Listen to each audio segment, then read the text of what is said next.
Hi everyone and welcome back. तो आज जो है इसका क्वेश्चन नंबर 2 करते हैं, जिसमें कहता है prove that d5 which is the differentiable function at x is equals to the 5। ये इसकी नोटेशन है, इसको इस तरह से लिखते हैं d5 which is equals to the f, और इसकी जो डोमेन और रेंज है वो है r से लेकर r तक। f is differentiable at x is equals to the 5 is a real vector space and what is the dimension of the d5। तो हम इसको सॉल्व करते हैं और सबसे पहले इसके स्टेटमेंट बनाते हैं। तो proof that d is equals to the differentiable function is a real vector space। ये रियल वेक्टर स्पेस है और हम इसके लिए जो है हम कह देते हैं let's choose two arbitrary functions f and g that are differentiable at x is equals to the 5। और हम स्पेनिंग सेट में से, क्योंकि स्पेनिंग जो सेट है वो होता है 1x x square x cube up to the x raise to the power n, जो है ये जो है पूरा स्पेनिंग सेट होता है और ये पूरा का पूरा सेट जो है वो डिफरेंशिएबल होता है at x is equals to the 5 पे। तो हम कह देते हैं इसमें से हमने x को जो है वो एक्स स्क्वायर उठा लिया और इसको हम कह देते हैं जी ऑफ एक्स, और फिर हम कहते हैं sorry f of x, and हम कह देते हैं that g of x is equals to the sine x as the both are differentiable at x is equals to the 5। और फिर हम देख करते हैं कि ये जो फंक्शन है वो डिफरेंशिएबल ये जो डिफरेंशिएबल फंक्शन है वो वेक्टर स्पेसेस है या नहीं। तो इसकी जो सबसे पहली प्रॉपर्टी है उसमें है u plus v which is equal to v plus u. तो हमने u सपोज कर लिया है एफ ऑफ एक्स और हमने v सपोज कर लिया है जी ऑफ एक्स, और हमारे पास जो एफ ऑफ एक्स था वो था एक्स स्क्वायर और हमारे पास जो जी ऑफ एक्स है वो है साइन एक्स। तो हम इसको इस तरह से भी लिख सकते हैं that sine x plus x square, और साइन एक्स हमारे पास क्या था, साइन एक्स हमारे पास था जी ऑफ एक्स और एक्स स्क्वायर हमारे पास क्या था, एक्स स्क्वायर हमारे पास था एफ ऑफ एक्स। इसका मतलब ये है कि हम f of x plus g of x को g of x plus f of x के फॉर्मेट में लिख सकते हैं। तो जो फर्स्ट प्रॉपर्टी है वो तो यहाँ पे होल्ड कर जाती है। उसके बाद हम जाते हैं सेकंड प्रॉपर्टी पे, जिसमें कहता है u plus parenthesis v plus u which is equals to the parenthesis u plus v plus w। अब हम यहाँ पे सपोज कर लेते हैं कि हमारे पास है late h of x which is equals to the w, और यहाँ पे h of x फंक्शन जो है वो हम एक्सपोनेंशियल का उठा लेते हैं, क्योंकि हम जानते हैं कि ये डिफरेंशिएबल होता है। ये जो फंक्शन है वो डिफरेंशिएबल होता है at x is equals to the 5 पे। तो हमने एच ऑफ एक्स जो है वो एक्सपोनेंशियल का फंक्शन उठा लिया और फिर हम इसको सॉल्व करते हैं। यू ऑफ एक्स की जगह पे हम लिख सकते हैं एफ ऑफ एक्स। ठीक इसी तरह जी ऑफ एक्स की जगह पे हम लिख सकते हैं sorry u of x, v की जगह पे हम लिख सकते हैं जी ऑफ एक्स। फिर इसी तरह हम डब्ल्यू की जगह पे लिख सकते हैं एच ऑफ एक्स, और हम इस सारे को लिखते हैं F of x. F of x हमारे पास क्या है, एफ ऑफ एक्स हमारे पास है x square plus g of x हमारे पास क्या है, जी ऑफ एक्स है साइन एक्स, और उसके बाद जो है एच ऑफ एक्स हमारे पास क्या है वो है exponential raise to the power x. ठीक इसी तरह हम इसको इस तरह से भी लिख सकते हैं कि x square plus sine x plus exponential x, इसके और इसके आंसर पे कोई फर्क नहीं पड़ेगा। एडिशन में ये वाली चीज इस फॉर्मेट में लिखी जा सकती है। तो अब हम यहाँ पे देखें तो एक्स स्क्वायर जो है वो हमारे पास किसके इक्वल था, वो हमारे पास इक्वल था यहाँ पे एफ ऑफ एक्स के।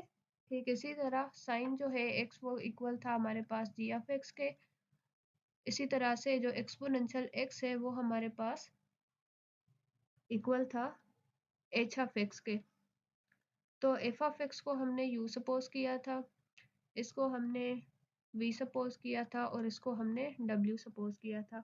सही इसी तरह से एफ ऑफ एक्स को हमने यहाँ पे सपोज किया था u और ये हमारे पास था v और ये हमारे पास था w। तो अब हम यहाँ पे देखें तो ये वाली जो प्रॉपर्टी है ये भी यहाँ पे हमारे पास होल्ड कर जाती है। और उसके बाद हम जाते हैं इसकी थर्ड प्रॉपर्टी पे। इसकी थर्ड प्रॉपर्टी है 0 plus u which is equal to the u.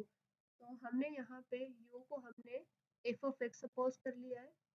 तो हम इसको यहाँ पे चेक करते हैं तो 0 प्लस एक्स स्क्वायर ये आ जाएगा वापस से एक्स स्क्वायर, और एक्स स्क्वायर हमारे पास इक्वल था एफ ऑफ एक्स के।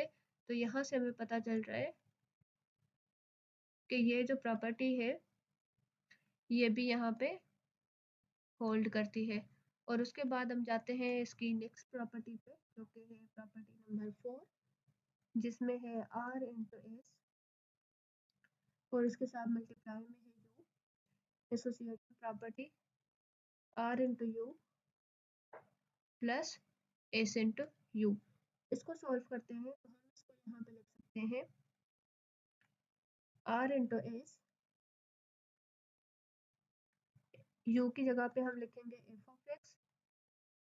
एफ ऑफ एक्स हमारे पास इक्वल है एक्स स्क्वायर के।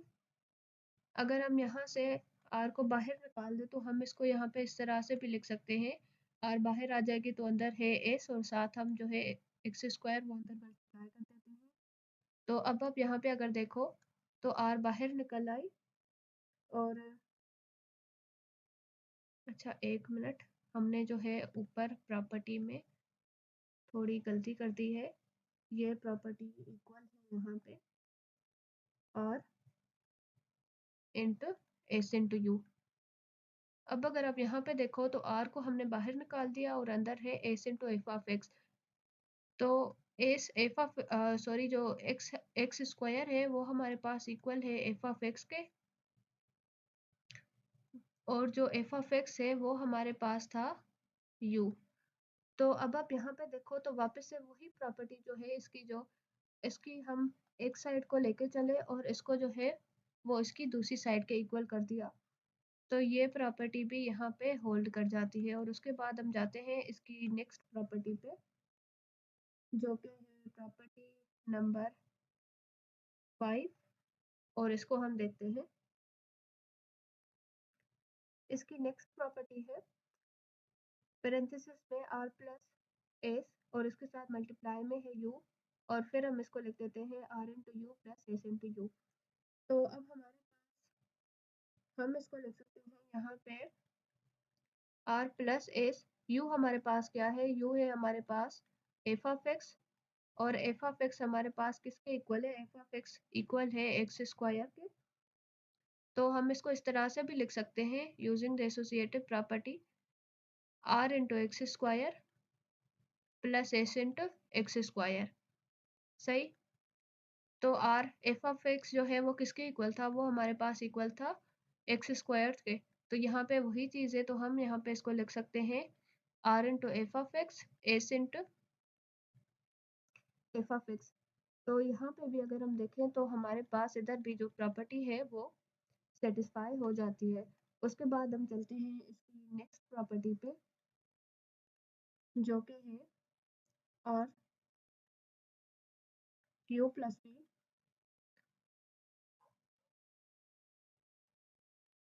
Are into u and r into b. और हम इसको चेक करते हैं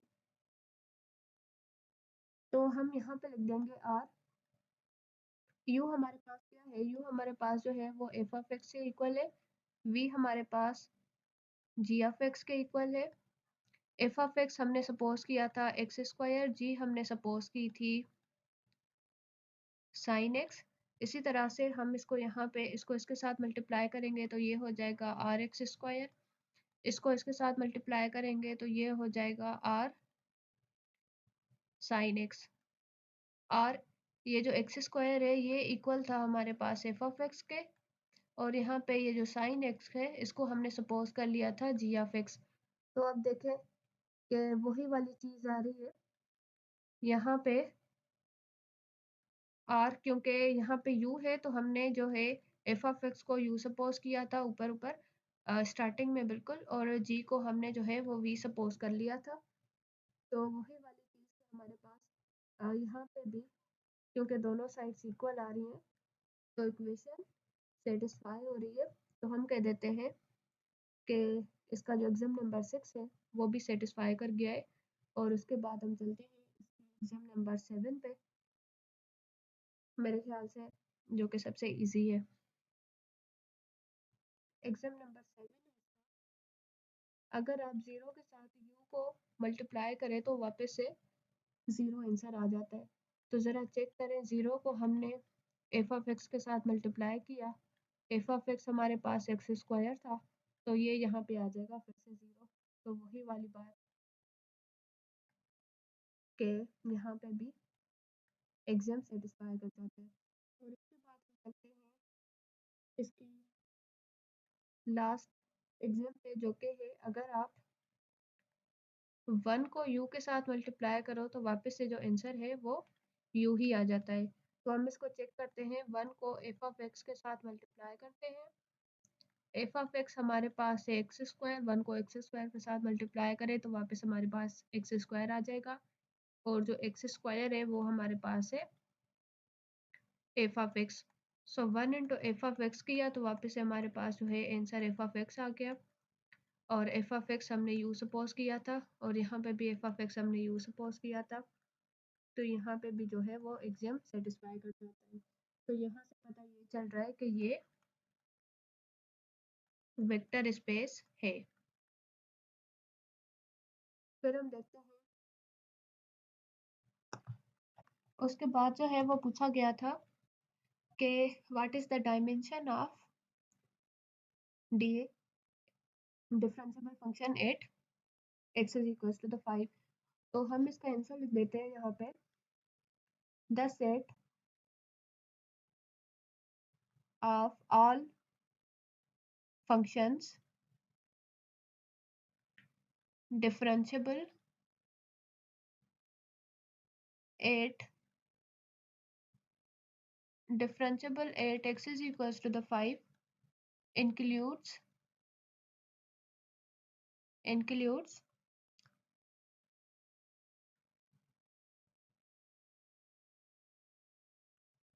infinitely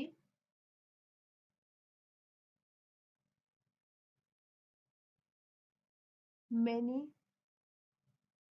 linearly independent functions, linearly independent functions such as, ये मैंने बिल्कुल स्टार्टिंग में बताया था कि ये जो है सेट अप टू xn ये डिफरेंशिएबल होता है, तो हम कह देते हैं are all differentiable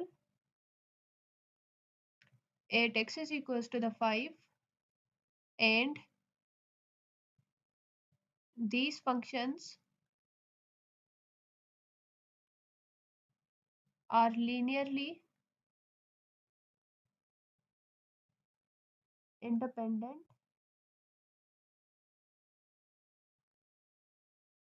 because no finite linear combination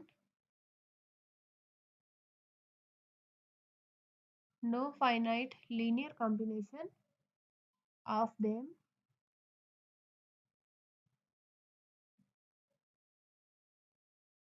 can equal to the 0। अब यहाँ पे क्या कहता है, ये जो सारे फंक्शंस हैं ये डिफरेंशिएबल है at x is equals to the 5, और इसका रीज़न क्या है, इसका रीज़न ये है कि ये जो फंक्शंस हैं ये लीनियरली इंडिपेंडेंट फंक्शंस हैं, मतलब इनकी अगर आप कोई भी कॉम्बिनेशन बनाओ तो वो ज़ीरो नहीं आएगी, क्योंकि फंक्शन जो है अगर आप सेट में देखो तो कोई भी ज़ीरो ही है ही नहीं, 1 से स्टार्ट होता है और x raise to the power n से, तो कोई भी नंबर आप मल्टीप्लाई कर लो तो वो ज़ीरो तो नहीं आएगा, इतना तो जो है वो कॉमन सेंस रख सकता है इस बात से लेकर। तो हम कह देते हैं No finite linear combination of them can be equal to the zero unless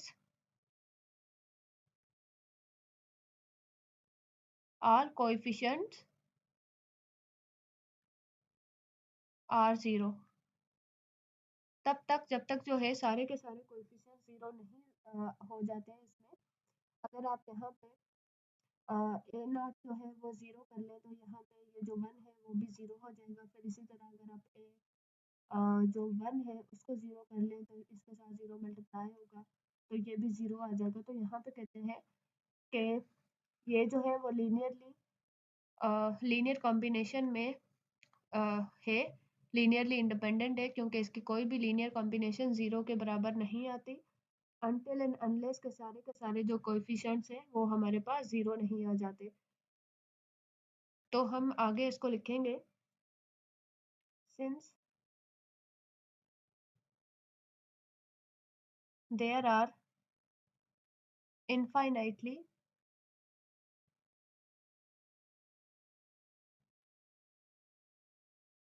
many such functions,